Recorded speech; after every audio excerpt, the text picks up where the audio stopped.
The laughter echoed across the scrapyard like a cruel storm.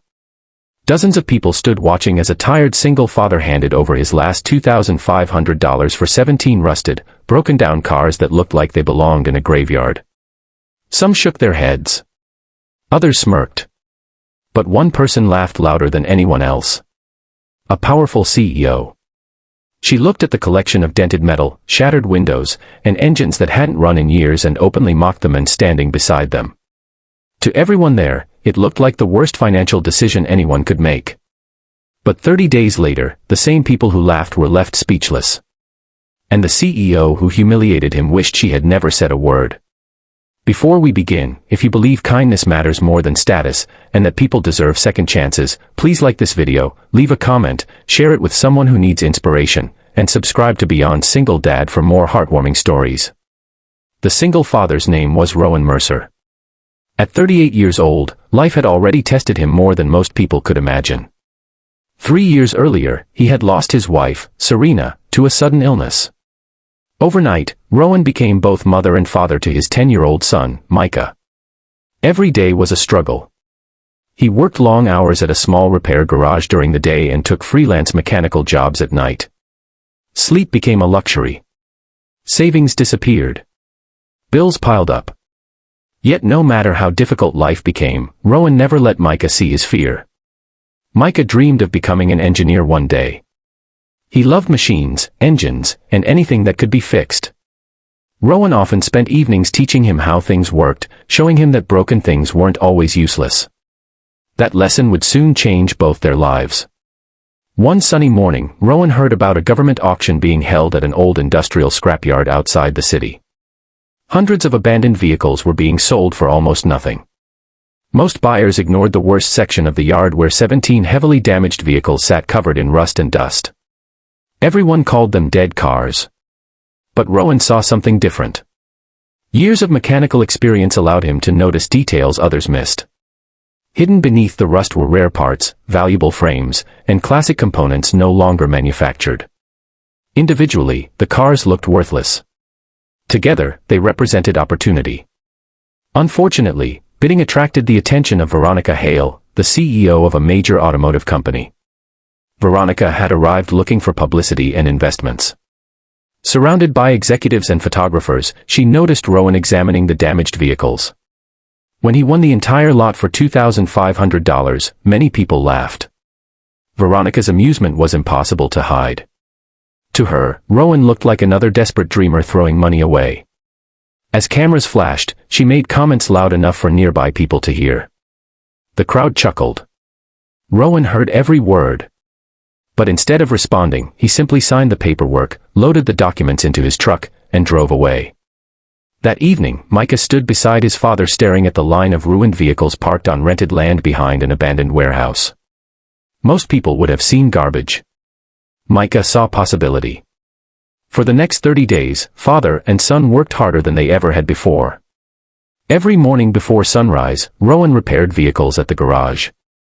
Every evening he rushed to the warehouse where he and Micah carefully dismantled the auction cars piece by piece. Their hands became stained with grease. Their clothes smelled like metal and oil. Many nights they worked under portable lights until midnight. Money remained tight. There were moments when Rowan questioned himself. Some parts were damaged beyond repair. Buyers backed out. Equipment failed. Yet every time doubt appeared, Micah reminded him why they started. Slowly, remarkable discoveries emerged. One vehicle contained a rare performance engine collector enthusiasts had searched years to find. Another carried vintage parts worth thousands to restoration experts. Several cars held valuable electronic systems that could be refurbished and resold. Word began spreading through online automotive communities. Buyers called. Collectors visited. Mechanics made offers. Within weeks, the dead cars everyone laughed at became highly sought-after treasures.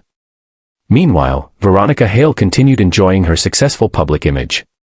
She never gave another thought to the single father from the scrapyard. Then reality arrived. One of Veronica's company's restoration projects unexpectedly stalled because a critical component could no longer be sourced anywhere in the country. The delay threatened a multi-million-dollar contract. Executives searched desperately. Suppliers failed. Deadlines approached. Then someone discovered the impossible. The exact part they needed had recently appeared for sale from an independent seller. The seller was Rowan Mercer. Veronica couldn't believe it. When she investigated further, the shock deepened. Not only did Rowan possess the part her company desperately needed, but he had also become one of the most talked about names in regional automotive restoration circles. The 17 abandoned vehicles had generated enormous value. The men she mocked had turned $2,500 into a thriving business. 30 days after laughing at him, Veronica found herself driving to Rowan's modest workshop. The warehouse had transformed completely. Customers arrived constantly. Restoration projects lined the walls. Employees worked enthusiastically. And standing in the center was Rowan, teaching Micah how to inspect an engine. For a brief moment, Veronica saw something she hadn't noticed before. She saw purpose. She saw resilience. She saw a father building a future for his child. The same man she had judged without knowing anything about him. The meeting that followed wasn't about revenge. Rowan had every reason to humiliate her. Instead, he treated her with dignity. He sold the needed component at a fair price. He remained professional. He showed the kindness that had never been shown to him. That moment affected Veronica more than any business loss ever could. Because success had taught her how to win. But Rowan taught her how to respect people.